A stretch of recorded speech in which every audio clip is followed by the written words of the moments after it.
আসসালামু আলাইকুম। পড়ালেখা রিলেটেড আরও একটি নতুন ভিডিওতে আপনাদের সবাইকে আমি স্বাগত জানাচ্ছি। আমার সাথে আছেন অনিক ভাইয়া। আমি অনিক ভাইকে সামনে কেন নিয়ে আসলাম, কারণ হচ্ছে অনিক ভাইয়া হচ্ছে একজন এক্সপিরিয়েন্স ইংলিশ টিচার। তার কাছে পড়ার কারণে দেখা গেছে যে স্টুডেন্টরা অনেক ভালো ভালো জায়গায় চান্স পেয়েছে। এখন আমরা অনিক ভাইয়ের কাছ থেকে গুরুত্বপূর্ণ কিছু তথ্য জানবো, তো ভিডিওটা অবশ্যই শেষ পর্যন্ত দেখবেন। আর চ্যানেলে নতুন হয়ে থাকলে প্লিজ সাবস্ক্রাইব দিয়ে দিন। আসসালামু আলাইকুম অনিক ভাইয়া, কেমন আছেন? আলহামদুলিল্লাহ, ওয়ালাইকুম আসসালাম। ভাইয়া, আপনার কাছে মেনলি আমার আসার কারণ হচ্ছে আমরা যারা অ্যাডমিশন দেই, এইচএসসি দেই বা যখনই হোক স্কুল কলেজ সব কিছুতে আমাদের ইংলিশটা খুব বেশি প্রয়োজন হয়। তো এখন ইংলিশটা নিয়ে আপনার কাছে আমার কয়েকটা প্রশ্ন জানার ছিল।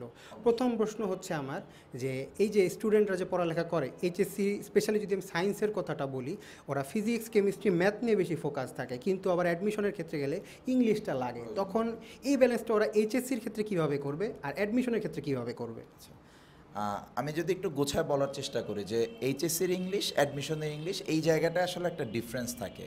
আমরা এইচএসসিতে আমরা যেভাবে আসলে ইংলিশগুলো পাই, দেখা যায় অ্যাডমিশনে কিন্তু আসলে সেমভাবে আসে না। ধরো যে আমাদের এইচএসসিতে কী হচ্ছে, transformation sentence, right form, verb বা এই ধরনের জিনিসগুলো আসতেছে। অ্যাডমিশনে কিন্তু বেসিক থেকে কোয়েশ্চেন আসে। এখন এই বেসিক জিনিসগুলো যদি আমরা একটু এইচএসসি থেকে শুরু করি পড়াটা, যে আমি আমি যদি একটা বইয়ের কথা বলি, যে আমরা হাই স্কুল গ্রামার একটা বই আছে, এই বইটাতে একদম ফান্ডামেন্টাল জিনিস, যে ক্লজ কীভাবে হয়, ফ্রেজ কীভাবে হয়, সেন্টেন্স কীভাবে হয়, আমি যখন এই বেসিকটা শুরু করবো এইচএসসি থেকে, তখন কিন্তু আমার অ্যাডমিশনের প্রিপারেশনটা অটো এগিয়ে যায়। কারণ আমরা যদি দেখি সায়েন্সের ক্ষেত্রে, সায়েন্সের শুধু বুয়েট বাদে মোটামুটি যে কোনো জায়গায় যদি আমরা পরীক্ষা দিই, সব জায়গায় কিন্তু কম বেশি ইংলিশ লাগে। ঢাকা ইউনিভার্সিটিতে হচ্ছে অপশনাল, বাট অন্য সব জায়গাতে মেডিকেলে আমাদের লাগতেছে, আমরা যদি এমআইএসটিতে যাই লাগতেছে, জাহাঙ্গীরনগরে লাগতেছে, গুচ্ছতে আমাদের ইংলিশ লাগতেছে, ইভেন কুয়েট চুয়েট সবগুলোতে কিন্তু আমাদের ইংলিশ লাগতেছে। কিন্তু আমরা হচ্ছে কি যে ইংলিশটা ওইভাবে আগের থেকে পড়ছি না, না পড়ার কারণে দেখা যায় লাস্ট 3 মাসে আমাদের প্রেশার হয়, বাট 3 মাস কিন্তু ফিজিক্স কেমিস্ট্রি ম্যাথের জন্যই আসলে কম। তো তখন আসলে ইংলিশ পড়ার ওইভাবে সুযোগ থাকে না। তো ওই টাইমটাতে আমরা যদি একটু এইচএসসি থেকে পড়াটা শুরু করি, ধরো এইচএসসিতে আমরা যখন পড়তেছি, একটা টপিক পড়তেছি, ওই রিলেটেড অ্যাডমিশনের যে জিনিসগুলো আসে। এখন ইংলিশ কিন্তু সপ্তাহে 7 দিন পড়ার জিনিস না, দরকারও নাই। ইভেন কেউ যদি উইকলি এভাবে চিন্তা করে যে আমি উইকলি অ্যাটলিস্ট 3 আওয়ার্স দিব, ইনাফ। এটার জন্য এর চেয়ে বেশি কিন্তু আসলে লাগে না। তো আমাদের বাচ্চারা হয় কি যে একদম পড়তেছি না, ওদের প্ল্যান যে একদম এইচএসসির আগে 1 মাস 2 মাস ইংলিশ পড়বো, ভালো করবো। আমি যদি একটা তথ্য দিই, যে যারাই কিনা ওই গোল্ডেন মিস করে, ম্যাক্সিমাম দেখা যায় বাংলা, ইংলিশ, এই সাবজেক্টগুলো, বায়োলজি, এদের জন্য মিস করে। কেউ কিন্তু খুব রেয়ার দেখবো যে ফিজিক্স কেমিস্ট্রি ম্যাথের জন্য গোল্ডেন মিস করতেছে। তো হয় কি, এখানে ওরা ইফোর্টই দিচ্ছে না। ওই সায়েন্সে যে ইফোর্ট দেয়, তার যদি 10% ইফোর্ট ইংলিশে দেওয়া হয়, ওরা দেখা যাবে ইংলিশে ভালো করে। তো আমার মনে হয় যে আসলে এইচএসসি থেকে একটু একটা রুটিন করে অ্যাটলিস্ট যে উইকলি আমি 3 আওয়ার্স ইংলিশ পড়বো, এটা মোর দ্যান ইনাফ আমার মনে হয়। তো ভাইয়া, এখন আমরা জানলাম আপনার কাছ থেকে যে এইচএসসি এবং অ্যাডমিশনে কীভাবে করে ইংলিশটা পড়া উচিত। এখন অনেকে দেখা যায় যে ইঞ্জিনিয়ারিং প্রিপারেশনটা নেয়, তো সেও ভার্সিটিতে পরীক্ষা দিতে চায়। আবার অনেকে মেডিকেল প্রিপারেশন নেয়, সে ভার্সিটিতে বা ইঞ্জিনিয়ারিংয়ে দিতে চায়। এখন তিনটা তো তিন রকম জিনিস, এখন এক রকম মিলে কি এক সুতায় এনে আমরা ইংলিশটা পড়তে পারবো? অবশ্যই। ইংলিশের মজার ব্যাপারটা কি, আমরা যদি একটু সায়েন্সের জায়গাগুলোতে দেখি, আমরা দেখি যে ঢাকা ভার্সিটির কয়ের প্রশ্নের প্যাটার্ন আর বুয়েটের প্রশ্নের প্যাটার্ন সেম না, আলাদা আলাদা। কিন্তু ইংলিশটা আইবিএ বাদ দিলে মোটামুটি আরও সব জায়গায় যেখানেই আসতেছে একই প্যাটার্নের একই টাইপের জিনিস আসছে, জাস্ট কোয়েশ্চেনের লেন্থ কম বেশি হয়। কোনো জায়গায় কোয়েশ্চেনটা একটু বড় হয়, কোয়েশ্চেনটা একটু ছোটো হয়, বাট টপিক কিন্তু আলাদা না। তার মানে যদি একটা ছেলে সি এর জন্য, ঢাকা ভার্সিটি সি এর জন্য প্রিপারেশন নিচ্ছে, ও সায়েন্সের বাট ও কমার্সে যাবে, সি এর জন্য ওই প্রিপারেশন দিয়ে কিন্তু ওর এতে ইংলিশ দেখাতে পারবে।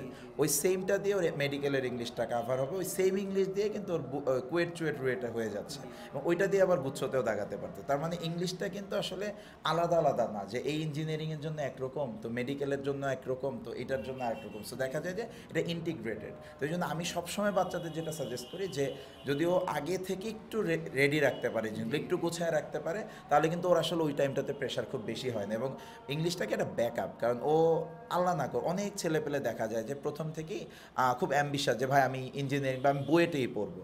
এখন বুয়েটের সিট কত, 1100, প্লাস মাইনাস 1100 সিট। এখন আমরা সবাই জানি যে এটা সবার জন্য না, যারা average student, below average student, ওদের জন্য না। কিন্তু ও শুধু ওই একটা প্রিপারেশন নিচ্ছে, আলটিমেটলি হচ্ছে কি ওর বুয়েট হচ্ছে না, এবং ও অন্য ভার্সিটিগুলোতেও কিন্তু ভালো করতে পারতেছে না। ও যদি ইংলিশের ব্যাকআপটা রাখতো, সেক্ষেত্রে যদি বুয়েটটাও ভালো হইতো, বা ওইখানে যদি ও নাও হয়, তখন ও কিন্তু মেডিকেল একটা অপশন থাকে, অ্যাটলিস্ট ও ঢাকা ভার্সিটির B unit, Dhaka varsity C unit, এই জায়গাগুলোতে কিন্তু হচ্ছে এক্সামটা দিতে পারে। তো এই ব্যাকআপটা আসলে থাকে। এখন যারা একদম আমি মজা করে ধর স্টুডেন্টদের বলি, যে যারা খুব এক্সট্রাঅর্ডিনারি স্টুডেন্ট, যে ধরো তোমার আব্বুর সাথে ওই বুয়েটের লোকজনের সাইন হয়ে গেছে যে আপনার ছেলেকে আমাকে দিয়ে দিবেন, সেক্ষেত্রে ক্ষেত্রে ইংলিশ পড়ার দরকার নেই, বাট আদারওয়াইজ যে না তুমি বুঝতেছো যে ভাই আমার বুয়েটে হওয়াটার সম্ভাবনা একটু হলেও কম আছে, সেক্ষেত্রে তোমার ইংলিশটাকে একটু ব্যাকআপ হিসেবে রাখা উচিত। তো তুমি যখন এটা রাখবা তোমার অনেকগুলো রেঞ্জ বেড়ে যাবে, অনেকগুলো ইউনিটে আলাদা এক্সট্রা পরীক্ষা দিতে হবে, সেটা জাহাঙ্গীরনগর হোক, বিউপি হোক, ঢাকা ভার্সিটির 2টা ইউনিট এক্সট্রা। সায়েন্স থেকে কিন্তু আমরা কমার্সে বা আর্টসে যেতে পারছি, এটার জন্য আমার ইংলিশ মাস্ট এবং এখানে ইংলিশে পাস করতে হবে। সো ওই জায়গাগুলো যদি একটু ফোকাস করে তাহলে কিন্তু হয়ে যাচ্ছে। সো ইংলিশের অ্যাডমিশনের জন্য ইউনিট ওয়াইজ বা ভার্সিটি ওয়াইজ আলাদা প্রিপারেশন না, প্রত্যেকটা জায়গায় সেম, জাস্ট একই টপিকের সহজ প্রশ্ন বা কঠিন প্রশ্ন আসবে। সো জিনিস আসলে একই রকম। তো ভাই আপনার কাছে আমার লাস্ট কোয়েশ্চেন ছিল এইটা, যে আমরা এইচএসসিও জানলাম, আমরা অ্যাডমিশনও জানলাম যে 3টা 100টায় গাথা। তো এখন এই দুটো একটু আমরা সাইডে রেখে একটু আসি, যে স্টুডেন্টরা অ্যাডমিশনের পর ইউনিভার্সিটিতে যাবে, ইউনিভার্সিটি পাস করে তারা দেশের বাহিরে যাবে। তো ইউনিভার্সিটি থাকা অবস্থায় বা মানুষের সাথে কথা বলা অবস্থায় একটা ইংলিশ জানা লাগে, সেই ইংলিশটাকে ডিফারেন্স কি না? আবার আমরা যখন আইএলটিএস জিআরই দিয়ে জিমেট দিয়ে দেশের বাইরে চলে যাব, তখন এর ইংলিশের প্রস্তুতিটা কেমন হওয়া উচিত? যেহেতু ভাই আপনার এক্সপিরিয়েন্স আছে, আপনি স্টুডেন্ট পড়ান, তো সেই ক্ষেত্রে আপনার কাছে মেইনলি জানতে চাচ্ছিলাম 2টা জিনিস। আমাদের দেশে আসলে এটা খুব মানে দুঃখজনকই বলবো যে আমরা একাডেমিক যে ইংলিশটা পড়ি, অর্থাৎ ওই 1 2 3 4 থেকে 12 পর্যন্ত যে ইংলিশটা পড়ি, ওইটার সাথে দেখা যায় যে আমরা হায়ার স্টাডিজের জন্য যে ইংলিশগুলো আমাদের লাগে, এটার একটা ব্যাপক ডিফারেন্স। আমি একটু আগে আমি আইএলটিএসের ক্লাস নিচ্ছিলাম, যে আমাদের অনেক স্টুডেন্টরা ঠিকঠাক এটা জানে না যে কোথায় কমা ব্যবহার করতে হবে। কিন্তু আমি যদি আইএলটিএসের কথা চিন্তা করি, যে আইএলটিএসের রাইটিং টাস্ক 1 বা 2তে পাংচুয়েশনের উপরেও কিন্তু মার্কস আছে, প্রপার পাংচুয়েশন। কিন্তু আমরা যদি একদম 1 থেকে 12 পর্যন্ত চিন্তা করি, ম্যাক্সিমাম আমাদের স্কুলের বা কলেজের টিচার আমাদের এটা ধরেই নাই যে এখানে তুমি কমা দাও না, এটা ভুল হয়েছে। তো যেটা হয় কি, যে আমার মনে হয় যে ইংলিশটাকে আমাদের আসলে ইন্টারন্যাশনাল স্ট্যান্ডার্ডই শেখা উচিত। ইন্টারন্যাশনাল স্ট্যান্ডার্ড মানে কি, যে আমাদের কিন্তু আইএলটিএস এর কথা যদি আমরা চিন্তা করি, এখানে একটা প্রপার গাইডলাইন আছে যে আসলে ফর্মাল ইংলিশটা কেমন হতে পারে। সো আমি যদি জবের কথা বলি, আমি যদি কম্পিটিটিভ এক্সামের কথা বলি, আমি যদি কোনো ফরেন এক্সামের কথা বলি, সেটা আইএলটিএস হতে পারে, টোফেল হতে পারে, এইসব জায়গাগুলোতে তখন আমাদের আসলে ফর্মাল ইংলিশটা দরকার হয়। তো এইটার জন্য আসলে কি, আমরা যদি একটু বাইরের দেশের কন্টেন্টগুলো দেখার চেষ্টা করি, বা একটু বিদেশি কয়েকটা বই, আমাদের দেশের যে গ্রামার, বা আমাদের দেশে আসলে রিয়েল কোনো গ্রামার বই নাই, এগুলো সব প্র্যাকটিস বুক, মানে এখানে কোয়েশ্চেন অ্যান্সার আছে, বাট তুমি ফান্ডামেন্টাল ইংলিশ শিখতে পারবে এরকম জিনিসপত্র নাই। সো এটা যদি দেখে, আর আরেকটা ব্যাপারে কমিউনিকেটিভ ইংলিশ, অর্থাৎ কি আমরা মানুষের সাথে কীভাবে ইংলিশে ডিল করবো, কীভাবে কথা বলবো। তো ওইটা হয় কি, আমাদের দেশে বাচ্চারা লিখতে পারে, বুঝে, শুনতেও পারে, বলতে গেলে আমাদের ভয় হয়। সো এই জায়গাটা আসলে কি একটু জড়তা কাটানো, এটার জন্য খুব সিম্পল, যে আমরা যদি একটু ছোটোবেলা থেকে মুভি দেখি, আমরা একটু সিরিজগুলো দেখি, ওইটা দেখে আমরা যদি আবার একটু প্র্যাকটিস করার চেষ্টা করি। এই যে আমরা ফ্রেন্ড জোনে হয় কি, আমাদের এটা প্রবলেম, যে আমি যখন তোমার সাথে একটু একটা শুদ্ধ উচ্চারণে কথা বলতে যাব, তুমি তখন আমাকে পচাবা।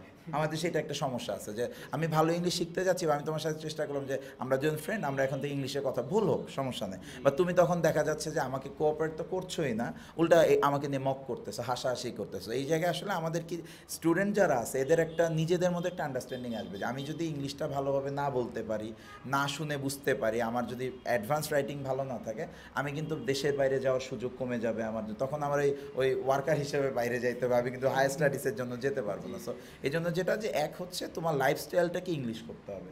লাইফস্টাইল ইংলিশ করে, এটা কিন্তু মানে কে বুয়েটে পড়লো, কে মেডিকেল পড়লো, বা কে হচ্ছে সি ইউনিটে পড়তে, কমার্স বিবিএ করতেছে, বা কে অন্য আর্টসে পড়তেছে, আমার কিন্তু জবের ক্ষেত্রে, ভাইবা ফেস করার ক্ষেত্রে আমার ইংলিশ লাগবেই। সেক্ষেত্রে আমি ইঞ্জিনিয়ারিং পড়ি, আমি হচ্ছে গিয়ে বিবিএ পড়তেছি, এটা ম্যাটার করে না। সো আমাদের কমিউনিকেটিভ ইংলিশটা কিন্তু অলওয়েজ দরকার। তো এই জন্য হয় কি, যে ওই জায়গাটায় আসলে আমাদের একটা রিয়েল লাইফ যে প্র্যাকটিসের জায়গা, এটা আমরা চাইলেই পারি, কিন্তু আমরা এটা করতেছি না। আমরা কিন্তু স্পোকেন ইংলিশটা নিজেদের মতো একটু গুছাই নিতে পারি, ওইটা আমাদের করতেছি না। এবং এইখানে আমরা কি সারাউন্ডিংটা পাচ্ছি না, আমার ফ্রেন্ড জোনটা আমাকে হেল্প করতেছে না। তো স্টুডেন্টদের কাছে এটাই বলার, যে তোমরা যারা ফ্রেন্ডরা আসো একসাথে করে, যে না আমরা, কারণ আজকে এখন তুমি হাসতেছো, যখন তোমার চাকরি হবে না, ইংলিশ না জানার জন্য তুমি একটা ভালো চাকরি পাবা না, পুরো সোসাইটি তোমাকে নিয়ে আসবে।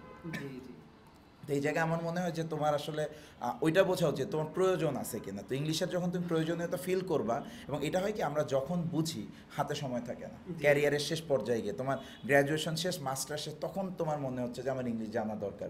বাট তোমার কিন্তু এটা আরও আগে। আমার এই যে স্পোকেনের কোর্সে আমি বলি, দুজন আন্টি ক্লাস করে, অনেক সিনিয়র, তো এরা এখন এসে ফিল করছে, এই যে আজকে একজন ফোন দিল, ওনার ছেলে আমার কাছে অলরেডি পড়ে, যে উনি স্পোকেনটা করতে চাচ্ছে, কারণ ওনার বিভিন্ন বায়ার ডিল করতে হয়, সরি, তো দেখা যাচ্ছে যে এটা উনি যদি আসলে আগে রেডি করতো, এখন কিন্তু এই বয়সে এসে আসলে এই স্ট্রাগলটা করতে হতো। তো আমার মনে হয় যে আসলে এটা প্রত্যেকটা জায়গাতেই দরকার। ভাই আপনাকে অসংখ্য অসংখ্য ধন্যবাদ আপনার গুরুত্বপূর্ণ সময় দেওয়ার জন্য। ভাই আপনার একটু যদি বলতেন যে আপনি কোন জায়গায় ইংলিশটা পড়ান বা কি আপনার স্টুডেন্ট, বা আমিও যদি চাই আপনার কাছে, যদি ধরেন আমি ক্লাস করতে চাই, সে থেকে কোথায় এসে ক্লাস করবো বা কী করবো, যদি একটু বলতেন তাহলে আমাদের জন্য একটু ভালো হতো। ধন্যবাদ তোমাকেও, আসলে আমার কষ্ট করে আমার কথা শুনে। তো আমার মেইনলি হচ্ছে দুইটা ব্রাঞ্চ। এটা হচ্ছে কমার্স কলেজের এখানে মিরপুর 2 রাইনখোলা। তো আমার এখানে হচ্ছে এইচএসসি অ্যাডমিশন এবং IELTS spoken English, kids spoken, অর্থাৎ ইংলিশের A to Z।